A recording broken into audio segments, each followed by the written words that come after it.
So you've probably seen a potential energy diagram where you have the reactants and then you have the products.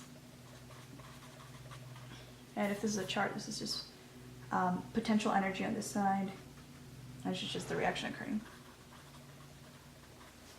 So have you ever wondered why it can't just go directly to the products, why it has to go through this hill? The reason is this is known as the transition state. And the amount of energy that the reactants need to reach this transition state is called the activation energy. So in here, you have the reactants start with a certain potential energy, and you have the products at a different potential energy that's lower. So this reaction is exergonic, and it's thermodynamically favorable, it's spontaneous. But spontaneous doesn't mean that it happens right away. It needs to be able to have a certain amount of energy to reach this transition state.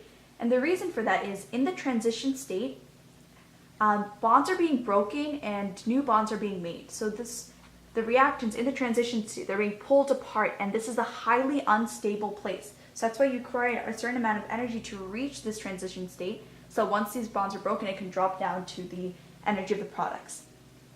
So somehow in cells, we need a form of way to make these reactions go faster. And what can help in a cell is you have enzymes. And enzymes work as catalysts, and they lower the activation energy required so that it can follow an alternative path to reach the products. So instead of, you don't need to go as high as the transitions, as the previous activation energy, it creates a different pathway for the products to be formed. Now what's important to remember is where the reactants start and where the products end is still the same. So the delta G is still the same. The only thing that's changing is the pathway. So how do reactants actually reach the energy that's needed in the transition state for the reaction to occur? So you know that energy is proportional to, the kinetic energy is proportional to the temperature. So if you actually increase the temperature, if you have gas molecules that are moving faster, they have more energy and they're able to reach the transition state. Now the only thing is, if you have a cell and you're increasing the temperature, eventually it's going to reach a state that's too high and the cell's just going to burn out. So you can't have our bodies just overheat to try to reach this transition state. Another thing that happens when temperatures increase is all the reactions in a cell are happening faster, and you don't want that. You want to be able to regulate so that some reactions can happen faster and some reactions can stay slow, and that's where enzymes come in. So the way an enzyme works is you have the enzyme and then you have a substrate being added to it. And the substrate is, the reactants. And this forms an enzyme substrate complex. And eventually, when the substrate is released, you have enzyme and the products. So you see that enzyme is in all parts of this equation. So that's why when you're writing a chemical equation, you don't need to include the enzyme because it stays unchanged throughout the thing. So the first thing we need to worry about is how does an enzyme recognize its substrate, and how does it know which reactant it's supposed to take? So if you have this enzyme here, and this is our substrate, how does it know which one's the right substrate? Now the first thing is, we've learned to start the year function and structure. So the function of an enzyme, which is a protein, is to be able to recognize the correct substrate and change it. So the structure is involved in the function.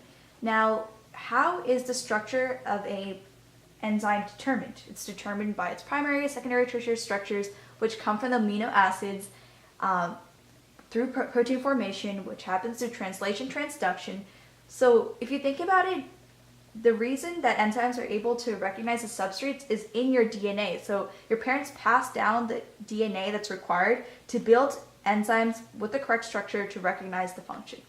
Now the second thing is also called induced fit, which is where once the correct substrate meets the enzyme, what happens is loose, weak bonds are formed, and these bonds are usually hydrogen bonds or ionic bonds, and it goes through a conformational change where the enzyme changes and tightly fits around the substrate. And this induced fit, through the conformational change, it creates more bonds and it's holding the substrate a lot more tightly. So this can be sort of thought of as a handshake. So you have the enzyme and substrate meeting, but then you're taking and you're holding on and tightly wrapping around the substrate. So the next thing we need to consider is, how is an enzyme able to lower the activation energy? So the first thing is, when two reactants are combining with each other, they need to have two things for the reaction to be efficient and complete. The first thing is to be in the correct orientation, and the second thing is to have sufficient energy. So the first way that an enzyme can lower the activation energy is by just providing a template, so that once the two products come together, they're just oriented correctly, so you have this done. The second way that the enzyme lowers the activation energy is, you know that an induced fit happens, so the enzyme, pretend my hands are an enzyme, wraps tightly around the substrate, and the enzyme actually starts, this tight fit starts pulling, stretching the reactants so that you're able to get it into that highly unstable transition state.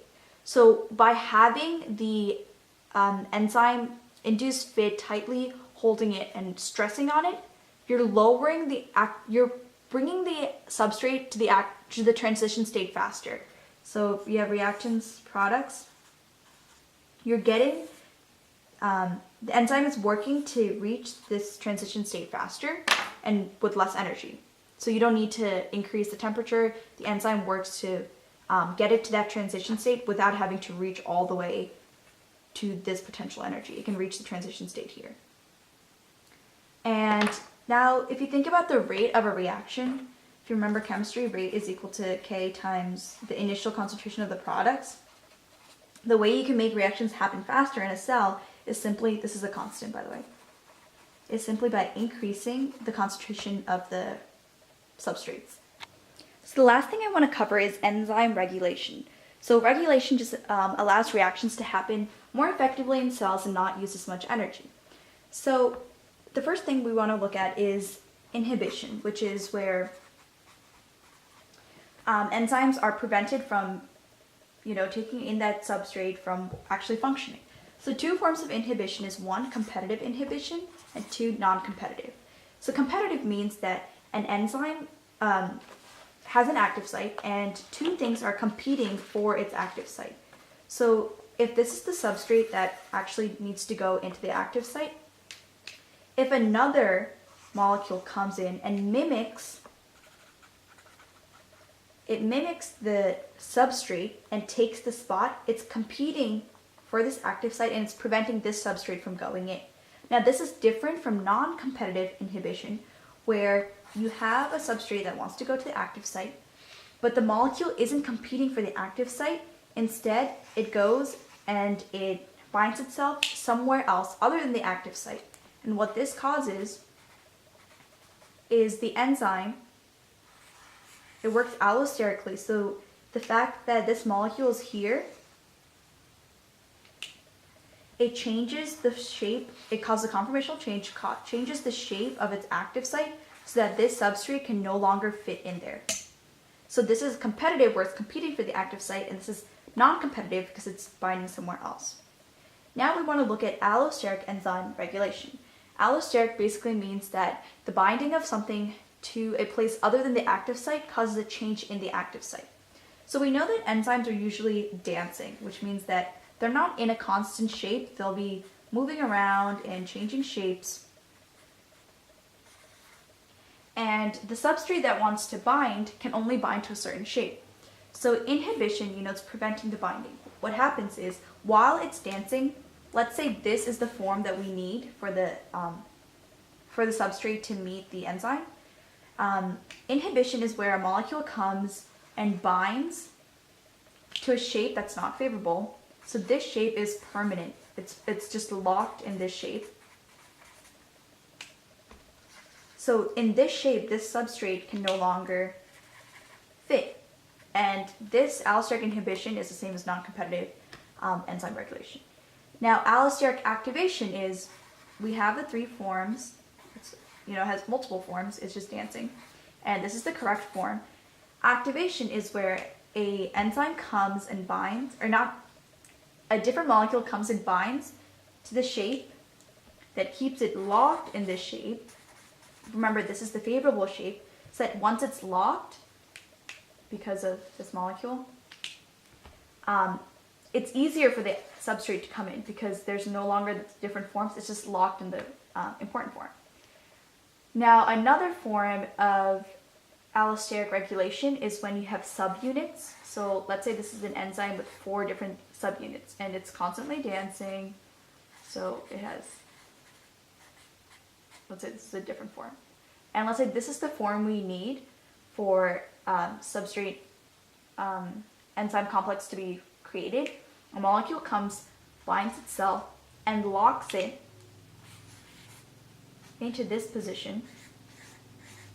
So even though it only binded to one subunit, cooperativity is when it locks all the other subunits as well, so that they're all functioning together and just one binding can lock the other ones.